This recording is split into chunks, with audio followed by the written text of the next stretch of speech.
অনেকেই আছেন যারা তালগুলো বাজাতে পারেন, কিন্তু আপনারা হচ্ছে এই তালটাকে ঝংকার দিয়ে বাজানো, আমরা যেটাকে বলি আর কি, এই যে বাজানোকে সুন্দর লাগে ঝংকার দিয়ে বাজালে, সেভাবে বাজাতে পারেন না। তারপরে দেখা যায় কেউ কেউ আছে আবার গানও বাজাতে পারেন, কিন্তু গানের সময় তালে যে ঝংকার দিয়ে বাজাতে গেলে কিভাবে বাজাতে হয় সেটা জানেন না আর কি। আজকের এই ভিডিওতে আমরা কাহারবা তাল যেটাকে বলি, কাহারবা তালের ঝংকারটা শিখব এবং গানের সময় আমরা সেই ঝংকারটা কিভাবে অ্যাপ্লাই করব সেটা শিখব। এটা আমাদের একটা সিরিজ বলতে পারেন। এই সিরিজে হচ্ছে আমরা সকল তালের ঝংকার এবং ঝংকারটা কিভাবে আমরা গানের সাথে অ্যাপ্লাই করব সেই বিষয়গুলো থাকবে। আমাদের এই সিরিজটা শুধুমাত্র হয়তোবা এই ভিডিওটা পাবলিক করা থাকবে, আর বাকি সকল ভিডিও পাবলিক করা থাকবে না। তার কারণ হচ্ছে আমাদের এই সিরিজটা সম্পূর্ণ ফ্রি নয়। এখন আপনারা অনেকে মনে প্রশ্ন জাগতে পারে যে ভাই এগুলো ফ্রি নয় কেন?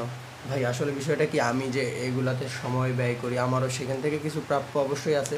আমি ইউটিউবে ভিডিও আপলোড করি, ইউটিউব থেকে আমার আর্নিং হতে গেলে কম হলেও এখন থেকে আরও 1 থেকে 1.5 বছর সময় লাগতে পারে। এখন যে পরিস্থিতিতে যাচ্ছে সেই দিকে দিয়ে দেখতে গেলে আমার হচ্ছে যে চলবে না, আমারও তো আছে। অবশ্যই আপনারা আর যারা সমস্ত বিষয় ফ্রি খোঁজেন তাদের এই ভিডিওটা দেখার দরকার নেই, তারা এখনই ভাই চলে যেতে পারেন। আসলে সমস্ত বিষয় বা সকল কিছু ফ্রিতে হয় না, পৃথিবীর কোনো কিছুই আসলে ফ্রিতে হয় না। তবে আমাদের এই সিরিজটার মূল্য আহামরি কিছু নয়, এটা অল্প কিছু মূল্য রাখা হয়েছে। তো চলেন আমরা এই তালের বিষয়ে আসি। যারা এই তালের ঝংকারটা শিখবেন তারা তো অবশ্যই তালগুলাকে বাজাতে পারেন। আমাদের দ্রুত কাহারবা তাল যেটা বা কাহারবা তাল যেটা, সেটা হচ্ছে কীরকম, পা সা পাপ পাসা, তাই না? আমরা তো জানি এটা হচ্ছে পা সা পাপ পাসা। তাহলে আমরা এটাকে যদি ঝংকার দিয়ে বাজাতে চাই, আমাদের তালের ছন্দটা ছিল এরকম, পা সা পা পা সা, এটা ছিল হচ্ছে তালের ছন্দ। আমরা সবগুলাতে হচ্ছে কি আগে কিভাবে কি ব্যবহার করতাম সেগুলো ভুলে যান। এখন শুরুর পাতে হবে ডাউন।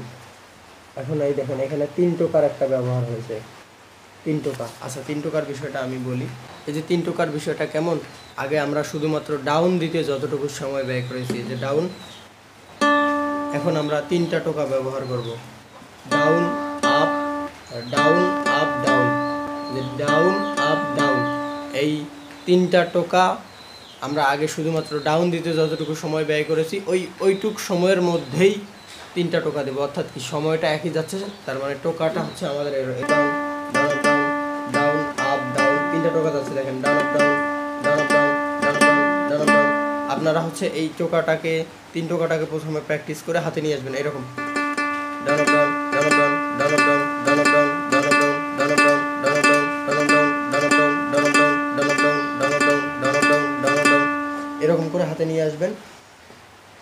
নিয়ে এসে আমরা তারপরে হচ্ছে আপনারা এই কী বলে ঝংকার বাজানোকে আসবেন। তাহলে শুরুর পাতে হবে ডাউন, তারপরে যেটা সা, সেটাতে ওই 3 টোকাটা ব্যবহার করতে হবে। অবশ্যই আপনাকে এখানে ওই যে সময়ের বিষয়টা যেটা বললাম আমি এতক্ষণ, সেই বিষয়টা মাথায় রাখতে হবে। তাহলে হলো প্রথমে ডাউন, পরেরটাতে হচ্ছে ডাউন আপ ডাউন 3 টোকা, পরেরটাতে আবার ডাউন আপ, আচ্ছা 3 নাম্বার যেটা পা সা পাপ, এই 3 নাম্বার পাটাতে হচ্ছে ডাউন আপ, পরের দুইটাতে ডাউন ডাউন। তাহলে হচ্ছে কি, প্রথমের পাতে ডাউন, পরের যে সাটা হবে এটাতে ডাউন আপ ডাউন, পরের যে পাটা আবার সেটাতে হচ্ছে ডাউন আপ, তারপরে ডাউন আবার ডাউন। আমি যদি একটু বাজিয়ে দেখাই, তাহলে কি তালের ছন্দটা ছিল আমার এরকম, পা সা পাপ পা সা, তাই না? আমরা যখন বাজাবো তাহলে কি প্রথমের পাটাতে হচ্ছে আমাদের ডাউন ডাউন গেল, তারপরে যেটা সা সেটাতে 3 টোকা, down up down down down up down, তারপরে যে পায়ের তারে ডাউন আপ, কি দাঁড়ালো তাহলে পা, তারপরে সাতে 3 টোকা, ডাউন আপ ডাউন, তাহলে কি দাঁড়ালো পা সাতে 3 টোকা, ডাউন আপ ডাউন, তারপরে যেটা পা সেটাতে ডাউন আপ, তারপরে আবার পাতে ডাউন, শেষের সাথে ডাউন। জিনিসটাকে যদি আমি কন্টিনিউ করি কি দাঁড়ায় দেখেন তো,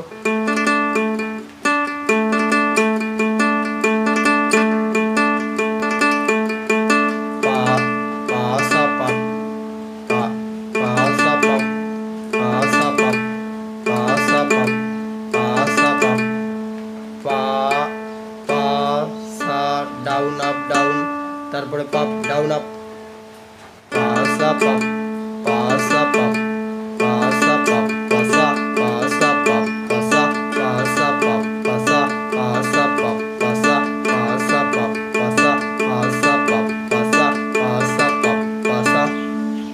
এই বিষয়গুলো মোটামুটি ঝংকারের বিষয়গুলো মোটামুটি একটু জটিল। আপনারা প্রথমে হচ্ছে এই জিনিসটাকে মাথায় নিয়ে আসবেন যে কোথায় কোথায় কোন তারে কি বাজাতে হবে, এই জিনিসটা প্রথমে মাথায় নিয়ে আসবেন। নিয়ে এসে তারপরে হচ্ছে আমি যেভাবে তালে বাজালে যেভাবে বাজবে সেভাবে কিছুক্ষণ প্র্যাকটিস করবেন, দেখবেন হয়ে আসবে। প্রথমে আপনাকে এটা মাথায় নিয়ে আসতে হবে, অর্থাৎ আপনাকে কি বাজাতে হবে আপনি যদি না জানেন তাহলে কিন্তু বাজাতে পারবেন না। এটা যখন মোটামুটি চলে আসবে এরপরে আসে হচ্ছে এটা গানে কিভাবে অ্যাপ্লাই হবে বা ঝংকার আমি গানের সময় কিভাবে ঝংকার দিয়ে বাজাবো। আমরা যখন গান বাজাই আমাদের কিন্তু দুই হাতেরই কাজ থাকে, ডান হাতের এবং বাঁ হাতের, তাই না? আমরা তো মোটামুটি জানতে পারলাম আমরা যখন ঝংকার দিয়ে বাজাবো আমাদের ডান হাতের কাজটা পায়ের সময় ছায়ের সময় কি হবে, এটা তো আমরা মোটামুটি জানতে পারলাম। এখন আমরা যেটা করব সেটা হচ্ছে তালের আমাদের যে ছন্দটা আছে পা সা পা পা সা, এই পাঁচটা মিলে আগে কি হতো একটা তাল হতো দ্রুত। এখন আমরা প্রতিটা টোকাকে একটা একটা করে ভাগ করে নেব, তার মানে কি পা একটা ভাগ, সা একটা ভাগ, আবার পা একটা ভাগ, সা একটা ভাগ, শেষের সা আর একটা ভাগ। পা সা পা পা সা, পা সা পা পা সা, পা সা পা পা সা, পা সা পা পা সা। মোটে আমরা পেলাম পাঁচটা ভাগ, পা সা পা পা এই যে সা, পাঁচটা ভাগ পেলাম না। এখন আমরা ডান হাতে এই পাঁচটা ভাগের সাথে বাঁ হাতে পাঁচটা নোট বাজাবো, অর্থাৎ ডান হাতে একটা টোকা বাজলে বাঁ হাতে একটা নোট বাজবে, আবার ডান হাতের একটা টোকা বাজলে বাঁ হাতে একটা নোট বাজবে। এখন ডান হাতের টোকাটা যখন বাজবে আপনাকে এটা মাথায় রাখতে হবে যে আপনি যখন ডান হাতে শুরুর পায়ের টোকাটা দিচ্ছেন, শুরুর পায়ের টোকাটা কি হলো ডাউন, তারপরে যে সা দুই নাম্বার যেটা টোকা পড়লো আমাদের সেটাতে কি হলো এই যে তিন টোকাটা, তারপরে যেটা সেটাতে কি হলো এই যে ডাউন আপ। এই জিনিসটা আপনাকে মাথায় রাখতে হবে যে আমার ডান হাতের টোকাগুলা কোথায় কোথায় কি হবে, এই জিনিসটা মাথায় রাখবেন এবং সেটার সাথে বাঁ হাতে একটা একটা করে নোট বাজাবেন। আচ্ছা, আমরা এখন এই নোট বাজানোর বিষয়টা দেখি। এই যে আমাদের ডান হাতের কাজ এবং বাঁ হাতের কাজ দুই হাতেরই কিন্তু কাজ আছে। আমাদের ডান হাতের কাজ হচ্ছে পা সা পা পা সা, আর বাঁ হাতের কাজ হচ্ছে সা সা রে রে মা, সা সা রে রে মা। ডান হাতে যদি বাজে পা সা পা পা সা, বাঁ হাতে বাজবে সা সা রে রে মা, সা সা রে রে মা। তার মানে আমরা কিন্তু এই সাতে ধরি নাই, কি সা দুই নাম্বার স্ট্রিং ওপেন বাজালে সা বাজে, তাই না? আমাদের কিন্তু এই যে কোনো সুর বাজানোর সময় এক তারে বাজাতে হয়, আপনারা হয়তো বা জানেন। এই যে সাতে কিন্তু আমরা ধরি নাই ঠিকই, কিন্তু সাটা এখানে ধরা আছে, দেখেন সাটা এখানে ধরা আছে। তার মানে কি দাঁড়ালো পা সা পা পা সা, পা সা পা পা সা, পা সা পা পা সা। এটা হচ্ছে ডান হাতের কাজ, কিন্তু বাঁ হাতের কাজ আমার সা সা রে রে মা। তার মানে কি সা সা দুইবার সা। এখন দুইবার সা বলতে আমাদের ডান হাতের কাজ বোঝাচ্ছে পা সা, কিন্তু বাঁ হাতের কাজ দুইবার সা। আপনাকে এটা মাথায় রাখতে হবে যে ডান হাতের কাজ সেটা হচ্ছে পা সা এবং বাঁ হাতের কাজ যেটা সেটা হচ্ছে দুইবার সা। তার মানে কি পা সাতে কি কি টোকা ব্যবহার হবে দেখেন তো। ডান হাতের কাজে পা সাতে একবার ডাউন, তারপরে তিন টোকা। এই যে প্রথমের পা সাতে একবার ডাউন তিন টোকা, তার মানে কি পা সা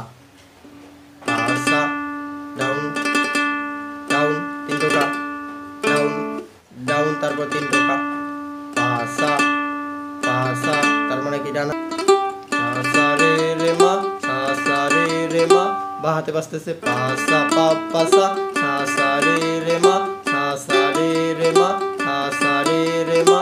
আর বাঁ হাতে বাজতেছে পা সা পা পা সা, সা পা পা সা, সা রে রে মা, সা রে রে মা, সা রে রে মা, পা সা পা পা সা, সা রে রে মা, সা রে রে মা। এখানে কি হলো আমরা ডান হাতের প্রতিটা টোকার সাথে বাঁ হাতে একটা একটা করে র্যান্ডম নোট বাজালাম। এটা আমি বোঝার সাথে আপনাকে নোটের নামগুলো বললাম। এখন আপনারা সেটার সাথে যে কোনো নোট বাজাতে পারেন এরকম র্যান্ডম।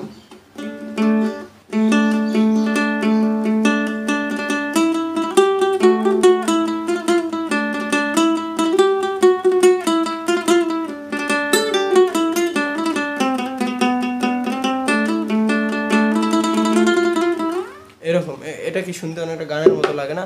কেন গানের মতো লাগে? কারণ আমরা গানে এভাবেই বাজাই, গানে আমরা এভাবেই বাজাই, সেজন্য শুনতে গানের মতো লাগে।